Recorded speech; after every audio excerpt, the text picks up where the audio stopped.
କିନ୍ତୁ ଲଗେଇ ସାରିଲା ପରେ ସମସ୍ତେ କହିଲେ ଭାଇ ବଢ଼ିଆ ଲାଗିଲା, ଭଲ ଲାଗିଲା ଏମିତି କହୁଛନ୍ତି। ସେ କେତେ ଟଙ୍କା ଷ୍ଟାର୍ଟିଂ ହେଉଛି? ତାର ଷ୍ଟାର୍ଟିଂ ଅଛି 12 ଟଙ୍କା ସ୍କୋୟାର ଫୁଟ୍ ଅଛି, 10 ଟଙ୍କା ବି ଅଛି। ୱାଲପେପର ତ ଡିସକାଉଣ୍ଟ ଅଲରେଡ଼ି ଆମର ଅଛି, 50% ଅଛି ଗୋଟେ, 40% ଅଛି ଗୋଟେ। କେତେ ଭେରାଇଟିର ଅଛି ଭାଇ? ଭେରାଇଟି ଅଛି 150 ହେବ। ଆପଣଙ୍କ ନାଁଟା କ'ଣ? ନରେନ୍ଦ୍ର କୁମାର। ଆଉ ଆମକୁ ଆପଣଙ୍କ ସପ୍ ନାଁଟା?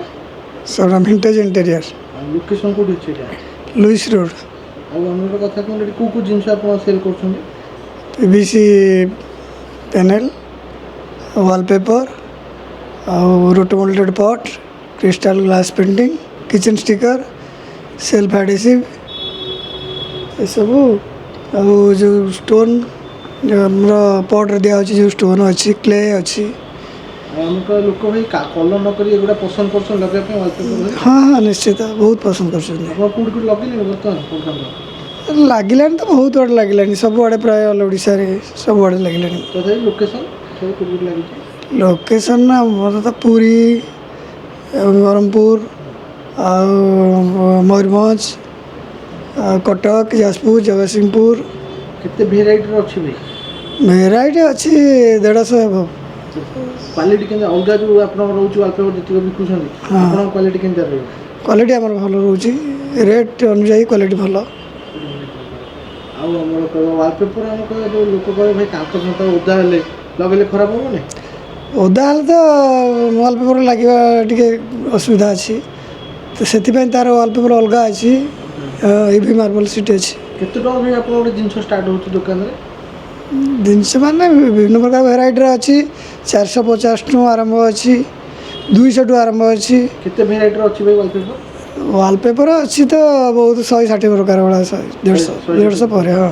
ଆଉ ଆମର କହିବି ଲୋକ ନେଇକି ଆକୁ ନିଜେ ଲଗେଇବେ ନା ଆପଣ ପିଲା ପଠେଇକି? ତାଙ୍କର ମିସ୍ତ୍ରୀ ସବୁ ଅଲଗା ଅଛନ୍ତି, ଆଉ ଯେଉଁମାନେ ନିଜେ ଲଗେଇ ପାରିବେ ଯଦି ଜାଣିଥିବେ ସେ କାମ ସେ ଲଗେଇବେ, ନହେଲେ ମିସ୍ତ୍ରୀ ଆର ଅଛନ୍ତି, ମିସ୍ତ୍ରୀ ଟିକେ ପରଫେକ୍ଟ ଲଗେଇବେ, ମ୍ୟାଚ୍ କରିକି ସବୁ ଡିଜାଇନ୍। ଲାଷ୍ଟିଂ ଭାଇ କରିବ ଇଏ କଲର୍ ଅପେକ୍ଷା? ହଁ ଲାଷ୍ଟିଂ 10-12 ବର୍ଷ କରିବ ଆରାମସେ। 10-12 ବର୍ଷ। ଆପଣ ଭାଇ କହିବେ ଏଇ ଯେଉଁ କେତେ ଲୋକ ଖୁସି ଅଛନ୍ତି ଆପଣଙ୍କ କାମରେ ଇନଷ୍ଟଲେସନ୍? ଯେଉଁମାନଙ୍କର ଇନଷ୍ଟଲେସନ୍ ହେଇଛି ସେମାନେ ବହୁତ ଖୁସି ଅଛନ୍ତି। ମାନେ ଲଗେଇଲା ପୂର୍ବରୁ ସେମାନେ ଭାବନ୍ତି ଯେ କ'ଣ କେମିତି ଲାଗିବ, ମାନେ ଏମିତି ଚିନ୍ତା କରନ୍ତି, କିନ୍ତୁ ଲଗେଇ ସାରିଲା ପରେ ସମସ୍ତେ କହିଲେ ଭାଇ ବଢ଼ିଆ ଲାଗିଲା, ଭଲ ଲାଗିଲା ଏମିତି କହୁଛନ୍ତି। ତଥାପି ଆମର କହିବେ ଭାଇ ଗୋଟେ ଦିନରେ ଇନଷ୍ଟଲ୍ ହେଇପାରିବ? ହଁ ଗୋଟେ ଦିନରେ ଇନଷ୍ଟଲ୍ ହେଇଯାଉଛି, ଗୋଟେ ରୁମ୍ ଗୋଟେ ଦିନରେ ହେଇଯିବ। ଗୋଟେ ରୁମ୍ ମାନେ ଗୋଟେ କାନ୍ଥ ନା ଟୋଟାଲ୍ ରୁମ୍? ଟୋଟାଲ୍ କାନ୍ଥଟା ବି ହେଇଯିବ ଗୋଟେ ଦିନରେ। ଗୋଟେ ଦିନରେ ହେଇଯିବ। ଆଉ ଆମର କହିବା ୱାଲପେପର ଛାଡ଼ି ଆଉ କ'ଣ ରଖୁଛନ୍ତି? ଭିନାଇଲ୍ ଫ୍ଲୋରିଂ ବି ଅଛି। ଭିନାଇଲ୍ ଫ୍ଲୋରିଂ କ'ଣ କେମିତି ସିଷ୍ଟମ୍, ମାନେ କେମିତି ଲାଗିବ କେମିତି ସେଇଟା ଅଠାରେ ଲାଗିବ, ତଳେ ଡାଇରେକ୍ଟ ସେମାନେ ମିସ୍ତ୍ରୀ ଲଗାଇବେ। ମାର୍ବଲ ଟାଇଲ୍ ଉପରେ ଡାଇରେକ୍ଟ ଲାଗିପାରିବ? ହଁ ମାର୍ବଲ ଉପରେ ଲାଗିବ, ଖାଲି ପ୍ଲାଷ୍ଟର ଉପରେ ବି ଲାଗିବ। ଇଏ ଉପରେ ବି ଲାଗିପାରିବ? ହଁ। ସେ କେତେ ଟଙ୍କା ଷ୍ଟାର୍ଟିଂ ହେଉଛି? ତାର ଷ୍ଟାର୍ଟିଂ ଅଛି 12 ଟଙ୍କା ସ୍କୋୟାର ଫୁଟ୍ ଅଛି, 10 ଟଙ୍କା ବି ଅଛି, ଆଉ 25 ଟଙ୍କା, 40 ଟଙ୍କା, 60 ଟଙ୍କା, ବିଭିନ୍ନ ଭେରାଇଟିର ଅଛି। ଆଉ ଯେଉଁ ଓଦା ପାଇଁକା କହିଲେ ଆପଣ କାନ୍ଥ ଓଦା ହେଉଛି ଗୋଟେ ଲଗେଇବା, ସେଇଟା କ'ଣ ଭାଇ ଜିନିଷ ସେଇଟା? ସେଇଟା ଇଭି ମାର୍ବଲ ସିଟ୍। ପାଣି ହେଲେ କିଛି ଅସୁବିଧା ହେବନି? ପାଣି ହେଲେ ନୁହେଁ, କାନ୍ଥ ଯେଉଁ ସିପେଜ୍ ହେଲା, ଓଦା ହେଲା କାନ୍ଥ, ସେଠି ତ ପେପର ୱାଲପେପର ଲାଗିପାରିବନି ତ, ସେଥିପାଇଁ ସେଇଟା ତା ପାଇଁ। ଯାହାର ଓଦା ହେଇକି ଖରାପ ହେଇଯାଇଛି ସେମାନେ ବି ଲଗେଇ ପାରିବେ? ହଁ ଓଦା ହେଇକି ଖରାପ ହେଇଛି, ଗୋଟେ ଗୋଟେ ଜାଗା ହୁଏ, ସମ୍ପୂର୍ଣ୍ଣ କାନ୍ଥ ତ ହୁଏନି, ଗୋଟେ ଜାଗା ହେଇଯାଏ। ଯଦି ଦେଖିଲ ସେଇ ଜାଗାରେ ସିପେଜ୍ ରହୁଛି, ସେ ଜାଗାରେ ଟୋଟାଲ୍ ମାର୍ବଲ ସିଟ୍ ଲଗେଇଲେ ଭଲ। ସିଏ ଲାଷ୍ଟିଂ କରିବ? ସିଏ ଲାଷ୍ଟିଂ କରିବ 8-10 ବର୍ଷ। ରେଟ୍ କେତେ ଅଛି ଭାଇ? ତା ରେଟ୍ ଅଛି 1500 ରୁ ଷ୍ଟାର୍ଟ, 1300 ଷ୍ଟାର୍ଟ। 1300 ଷ୍ଟାର୍ଟ ଅଛି।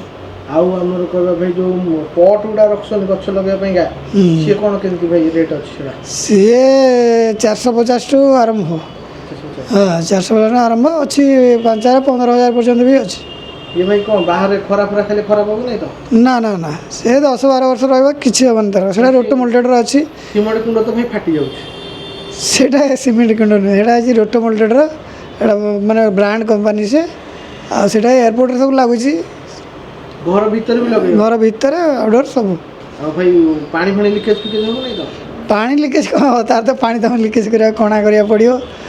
ତାହେଲେ ଯେଉଁମାନେ ରିଏଲି ଗଛ ଲଗେଇବେ ଜେନୁଇନ୍। ମାଛ କରିକି ଛାଡ଼ି ହେବ, ଛୋଟ ଛୋଟ ମାଛ? ହଁ ହେବ, ଲୋକ କରୁଛନ୍ତି ନା?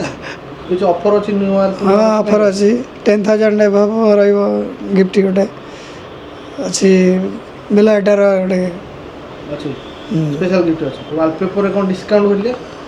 ୱାଲପେପର ତ ଡିସକାଉଣ୍ଟ ଅଲରେଡ଼ି ଆମର ଅଛି 50% ଅଛି ଗୋଟେ 40% ଅଛି ଗୋଟେ ଆଉ ଗୋଟେ ରାଉଣ୍ଡ 500 ଅଛି ଗୋଟେ ଦର୍ଶକ ବନ୍ଧୁମାନଙ୍କୁ ଟିକେ ଲୋକେସନଟା ଭାଇ କହିଛନ୍ତି କୋଉଠିକି ଆସିବେ? ଲୋକେସନ୍ ଆମର କଳ୍ପନାରୁ ପୁରୀ ରୋଡ଼ରେ 600 ମିଟର ଖଣ୍ଡେ ଆସିଲେ ଲେଫ୍ଟ ସାଇଡ଼୍ ପଡ଼ିବ।